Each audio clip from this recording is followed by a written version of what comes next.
Yo, what's up, buddies? Happy Monday. You're watching MaddiE with MaddiE. Who's that MaddiE? I'm MaddiE Dawson.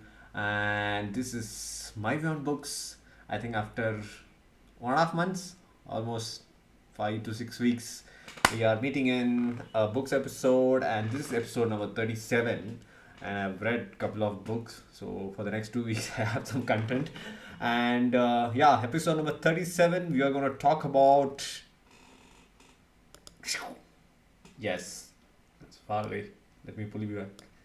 Yes, The Man in the Brown Suit by Agatha Christie. Let me just check the sound. I don't know if it's. Yeah, sound is good. Yes, The Man in the Brown Suit. I have the book. I read it in a paperback, and it's by. Where is her name? Agatha Christie.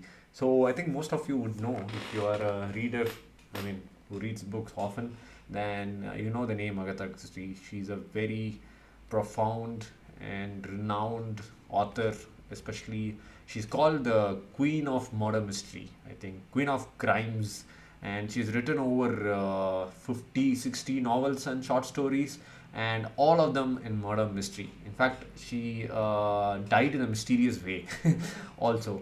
So this is her third or fourth novel, and this has a very interesting story. And the characters travel to South Africa in this story, and they are from England because obviously Agatha Christie is from England. So the story starts in England, but then over the course of the events, they travel to South Africa, and there are some amusing events and incidents happening in South Africa, and it's so good to read. So story is kind of very intriguing. So the protagonist is a female. So she's like 15 or 16, and Bedingfield, and her father is a paleontologist and a very popular paleontologist, but then who doesn't accept odd jobs. So he's totally into research. So they are living on meeting ends daily. So they are not very rich. So they are trying to keep up and survive. But then a father dies. So Anne Bedingfield, Professor Bedingfield, dies, but everybody in the town, right? So the grooms start flocking her, like, I want to marry you, marry me, we can settle down. But then she does not want to get married. She wants to have an adventurous life. She has watched so many detective movies, so her own life wants to be adventurous. So she accepts an invite from Flemings, Mr. and Mr. Flemings. So they ask her to come and live with them, try to find a job in the city. So she travels to London. So, and in London, in the train station, as you see here in the picture, uh, there is a murder happening right in front of her eyes. So she's just arriving at the train station. Somebody looks at her, and she gets so shocked that he doesn't know what he's doing. So, and he's kind of trips off from the platform and falls into the railway line, and then he gets electrocuted. And somebody quickly examines him, but then he's not a doctor, and he vanishes quickly. So Anne Bedingfield witnesses this murder, and the doctor, pretentious doctor, who said, I will see what happened to that guy who tripped and died.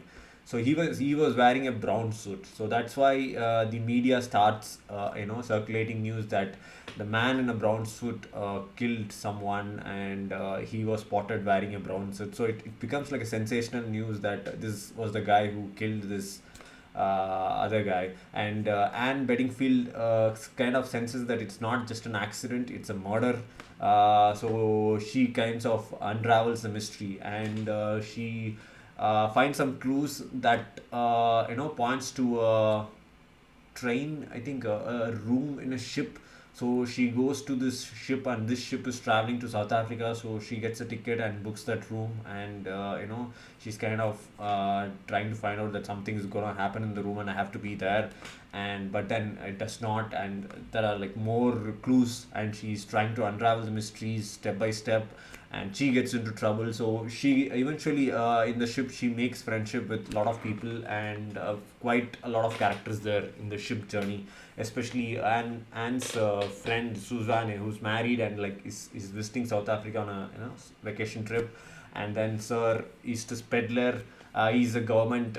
He's kind of very old guy, and he kind of works for the government. Also, he has his personal secretaries and a lot of characters like this. And then colonial race.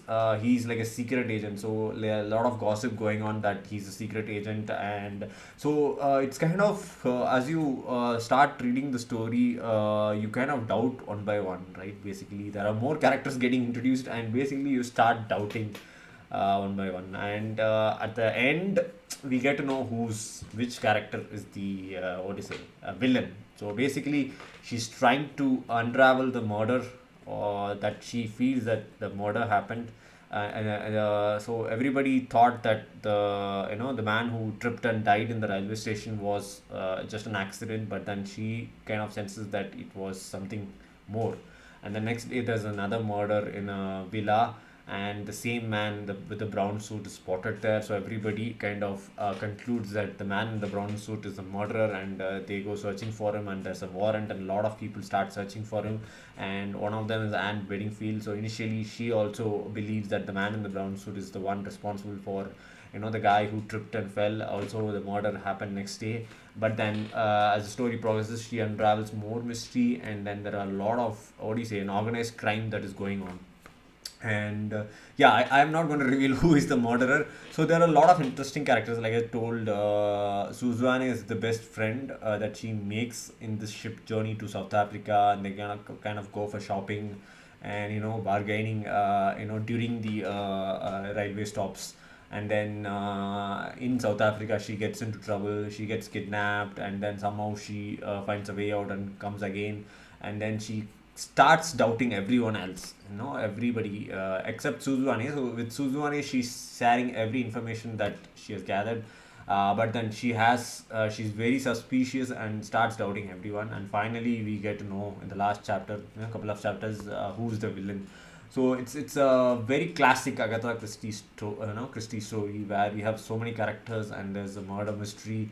There is a character trying to solve the murder and find the villain, but it's only set up on a different what do you say, different setting. Like here we have this paleontologist's daughter, Anne Bedingfield, who wants to be adventurous. It's kind of more resembles Agatha Christie's life, I guess, and I think it was inspired by her own character. And yeah, so that is the story. And narrative is very I think it was different from previous Agatha Christie books. So there are two narratives. One is third person view of Anne Bedingfield. Another is the